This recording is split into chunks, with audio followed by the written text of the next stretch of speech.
Magandang araw sa inyo lahat.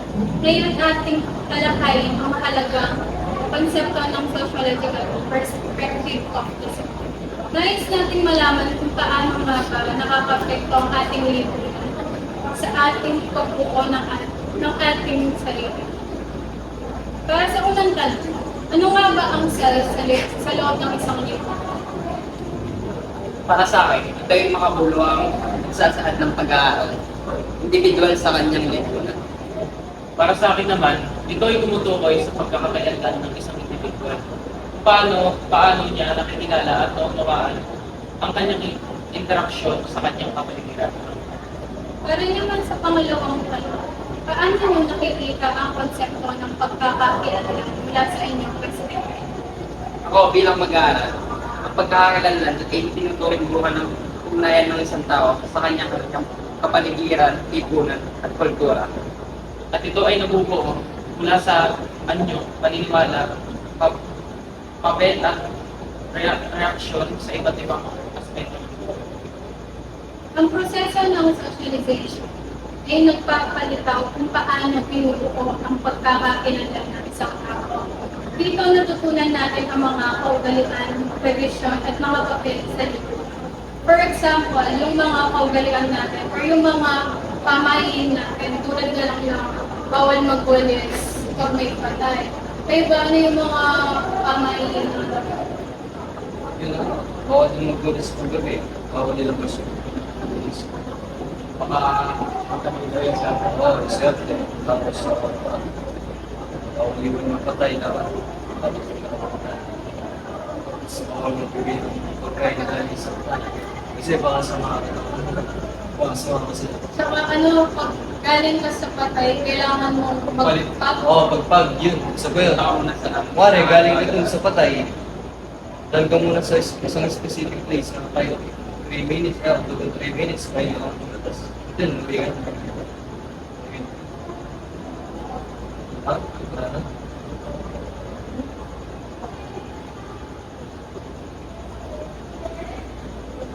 Ngayon naman guys, tatalakayin natin ang konsepto ni Charles Hamilton Cooley ng looking glass cell. Sa konsepto ni Charles Hamilton Cooley, sinasabi niya dito na looking glass cell refers to the concept that the self develops through the evaluation and perception of others. Pagkakaintindi ko dito guys, sa konsepto ni Charles. Nakadepende daw yung self-development natin sa evaluation and perception ng ibang tao. Example na lang sa atin. Ano yung ano nyo sa akin? Ano yung kasal niyo? Simple lang naman. Sa totoo lang, first, pag-meet, Oh, parang mayabang. no. Kasi Nakikita mahilag ka. Ay, hindi, no. Ayun, dun sa ano yun, i-connect natin to the evaluation of perception. Yun yung parang, yung ibang tao yung magdidikta ng mga ano. Mare, example na lang, mare, magkakaw ko, tapos sinabihan ako ngayon, ito yung tabang yun, kahit pabiro man naman.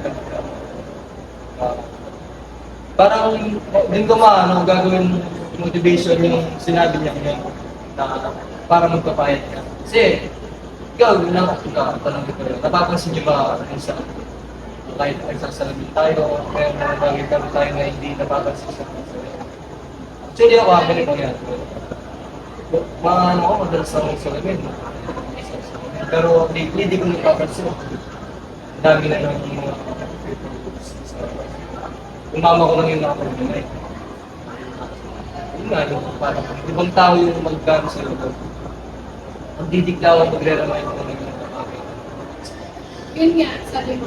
Pero may tanong ako, do you agree that our perception of other people are not always accurate? Para sa akin, agree naman ako. Kasi sabihin na naman natin lagi positive, lagi negative. Pero dapat balance mo. Kasi, kung tatanungin, kahit ano man yung ano sa akin ng mga tao, positive man yan o negative. Wala akong magagawa, kailangan ko lang i-respeto yung ano nila yan. Kasi perception nila yun eh, sarili nilang ano yun. Wala akong magagawa. Eh, yun yung nakikita nila sa Ako naman, yung iba, feeling nila, pag nakikita nila ako, yung parang malakas ako. But yun yung perception nila sa akin, na malakas ako.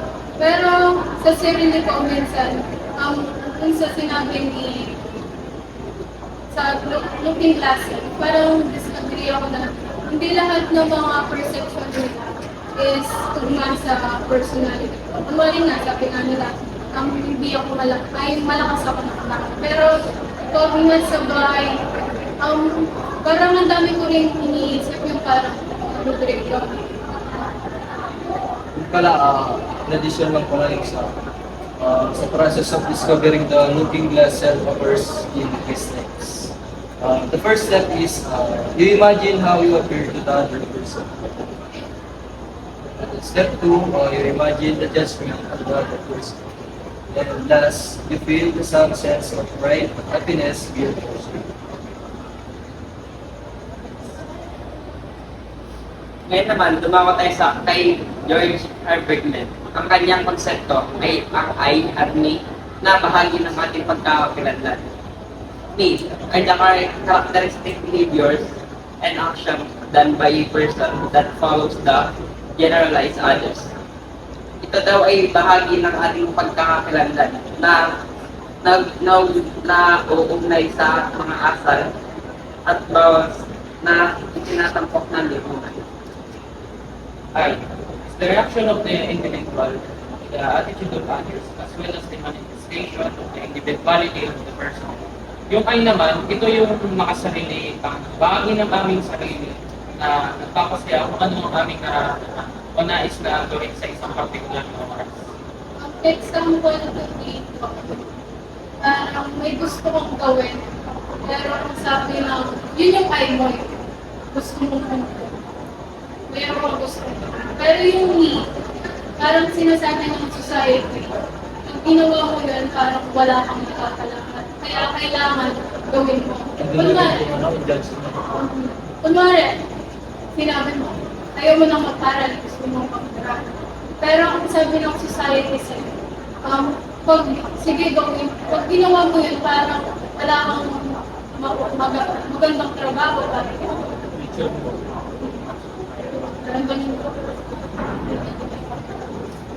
Yun naman. Sa oras naman na ito, marami na tayo may natutunan naman. May natutunan naman. Pag-usapan naman natin yung tatlong routing stage ni George Herbert. Sa first stage, the preparatory stage, mostly nasa 2 years old na, 1 to 2 years old yung age ito. Dito ang mga bata ay natutunan ng pagganap ng mga role sa pamamagitan ng maglalaro na ginagawa nila ang mga kilos at papeles ng mga tao sa kanilang paligid. Tulad na lang ng mga close content, maglalaro, magkapa. Dahil na, alam na, magkapa. Yun. Second stage, the 3 stage. Mostly sa stage na to, 2 up to 6 years old. Dito naman, natutunan ng mga bata kung paano mag-coordinate at mag-interact sa mga matataas na mitas ng lipunan na may mas malalim na roles at mga inaasal. Dito guys, ano naman natin sa pag-get na 4 to 6, di ba? Dito mag-start na mas na parang yun yung pag-iing unang stepping stone nila sa environment nila. Kasi doon na sila makaka-interact ng iba't ibang tao, doon sila makakamit ng mga kaibigan nila, even though na bata pa lang sila. Pero at least, yun, nag-explore pa lang sila. Pero at least, kahit paano, sa edad nilang yun, nakakano na sila ng mga kaibigan. And sa last stage naman, the game stage, dito na yun, sa 6 years old up until siguro sa quarter pa. Ganon? dito sa stage na to, ang mga individual ay nagkakaroon ng pangunawa para nag-exist ng kolektibong pananaw at tingin mula sa lipunan tungkol sa kung paano dapat lumigay sa mga pagkukulang sa iba't ibang sitwasyon. Dito naman guys, sa pagkakaintindi ko, ito na yung ano, actually hindi pa naman, parang nasa middle na. Eh tayo, as a young adult, ito na yung ano natin talaga eh. Ito na yung totoong buhay. Pero dito sa stage na to, parang nasa middle pa lang na ano. Pero actually ano naman, parang same lang, pero iba kasi yung ngayon sa and yun, dito natin matutunan yung paano makipag-interact sa mga iba't ibang tao, paano mag-desisyon ng pansarili, paano sa tama at mali, yung mga ganun ba? Yun lang.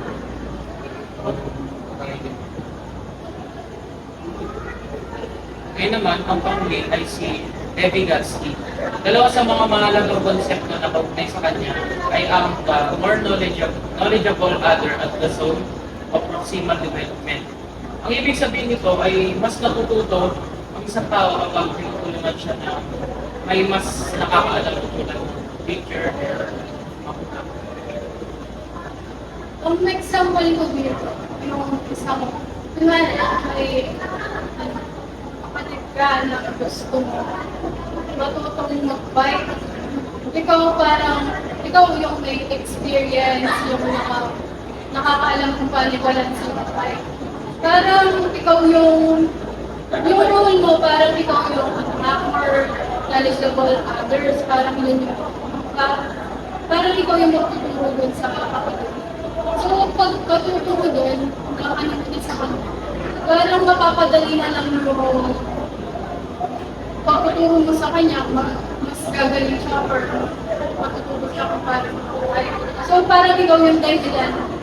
Parang ikaw yung dahilan dahil na parang ganun mo lang yung pangalawa naman, the zone of proximal development. Ito naman ay tumutukoy sa antas